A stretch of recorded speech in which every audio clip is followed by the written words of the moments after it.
हम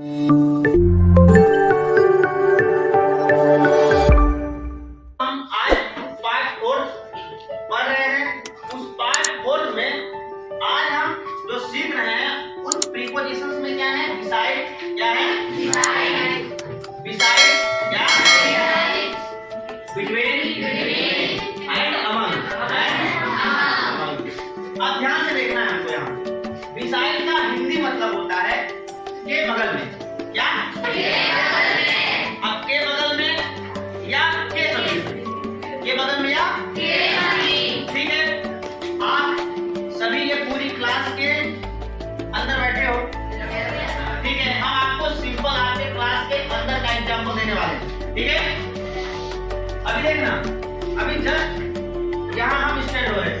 ठीक है, अब हम क्या बोलेंगे, मेरे बगल में बोर्ड है। क्या है, बोर्ड है। मेरे बगल में बोर्ड है। तो मेरे बगल में बोर्ड है तो हम क्या यूज करेंगे, अब हम बदल दे रहे हैं। क्या अब यहाँ पे हम बदल क्या करते हैं, मेरे समीप, मेरे समीप बोर्ड। ठीक है, यहाँ पे क्या लगेगा, बिसाइड से नहीं लगेगा, बिसाइड लगेगा। ठीक है, हो जाओ।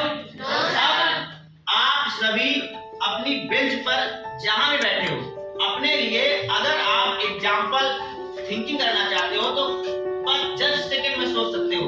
अपना नाम लेना, या मैं, जैसे मैं बगल में बैठा हूं, सपोज अगर मैं यहाँ कहता हूं कि आदर्श नाम है आपका, आदर्श पुनीत के बगल में बैठा है, तो वहां पे आदर्श का यूज कर सकता है बिसाइड। तो ऐसे ही आप सभी अपने लिए सिंपल एग्जांपल में इसी क्लास में ये बहुत इजी तरीके से समझ सकते हो कि बिसाइड के एग्जांपल मुझे किस तरह से लेना है, या बिसाइड के एग्जांपल मुझे किस तरह के बोलना है। ठीक है ना, और किस तरह के मुझे अगर बिसाइड से जुड़े हुए अगर कोई ट्रांसलेट करने के सेंटेंस आते हैं तो किस तरह वहां पे बिसाइड को समझकर यूज करेंगे। खासकर क्लास 10 वालों को हमने आप लोगों को ये बताया, हम आपको यहाँ पे भी नोटिस कर दे रहे हैं कि प्रीपोजिशन का मतलब क्या होता है।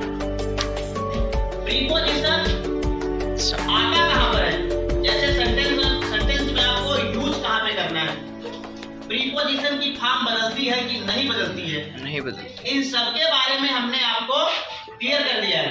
ठीक है, और डिटेल से सीखने के लिए जो हमारी नेक्स्ट क्लास जब आप लोग ज्वाइन करेंगे तो आपको सारी चीज मिल जाएगा। ठीक है, तो अब हम एग्जाम्पल जो आपको दिए हैं उसी में हम आपको सिंपल तरीके से बात कर रहे हैं। मेरे बगल में राम बैठा है, या मेरे समीप राम बैठा है। अब दूसरा एग्जाम्पल देते हैं आपको हम, उसका घर मेरे घर के बगल में है। उसका घर, उसका की जगह आप सभी अपने अपने एग्जाम्पल ले लो। क्या ले लो, अपने अपने एग्जाम्पल ले लो कि मेरा घर जो आपके बगल में होगा, ठीक है ना, बगल में, ये आपके सिंपल एग्जाम्पल हो गए। ठीक है, अब आगे चल जाते हैं बिसाइड। इसमें आते हैं बिसाइड हो गया। अब बिसाइड देखो बच्चों, बिसाइड सर, इसमें मुझे क्या लगाना है, क्या लगाना है, उसमें उसमें क्या था, बिसाइड का इसमें यस लगा हुआ है, बढ़ गया, बिसाइड हो गया। देखो डिफरेंस थोड़ा सा हो रहा है, लेकिन जब इसका हम यूज करेंगे तो यूज करते समय बहुत बड़ा इसका डिफरेंस हो जाएगा। अब देखना, जैसे बिसाइड का मतलब क्या होता है, बगल में, और बिसाइड का अर्थ होने वाला है के अलावा या के अतिरिक्त। पूरा ही अनुवाद ही बदल गया, पूरा उस वाक्य का अनुवाद ही बदल गया है। अब बिसाइड का यूज हम कहाँ करेंगे, इसको समझो। बिसाइड का प्रयोग करते समय हम यह ध्यान देंगे कि हम सेंटेंस पर किस तरह से बोल रहे हैं। जैसे हमने क्या कहा, मेरे अलावा, मेरे अलावा यहाँ कोई नहीं है, यहाँ कोई नहीं है। या हम ऐसे कर सकते हैं कि मेरे पास, या मेरे पास एक मोटरसाइकिल के अलावा एक साइकिल भी है। मेरे पास एक मोटरसाइकिल के अलावा एक साइकिल भी है। उस वक्त हम क्या यूज करेंगे, बिसाइड। जैसे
दो बेंचेस के बीच में हम खड़े हैं, तो जब कोई बस दो के बीच में होती है, दो वस्तुओं के बीच में होती है, जैसे हमने आपको दो बस क्या दिखाया है, उसके जस्ट बीच में एक हमने वस्तु रखी हुई है। तो दो के बीच में कोई वस्तु होती है, दो वस्तुओं के बीच में ही, जब दो वस्तुओं के बीच में एक अदर थिंग्स होती है, कोई दूसरी वस्तु होती है, तो हम क्या यूज करते हैं वहां?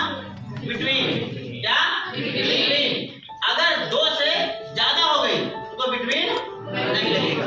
जैसे अभी हमने क्या कहा कि हम इन दोनों बेंचेस के बीच में खड़े हैं, तो बिटवीन। अब सपोज दैट एग्जांपल ले लो, हम यहाँ आ गए, हम ये कहेंगे हम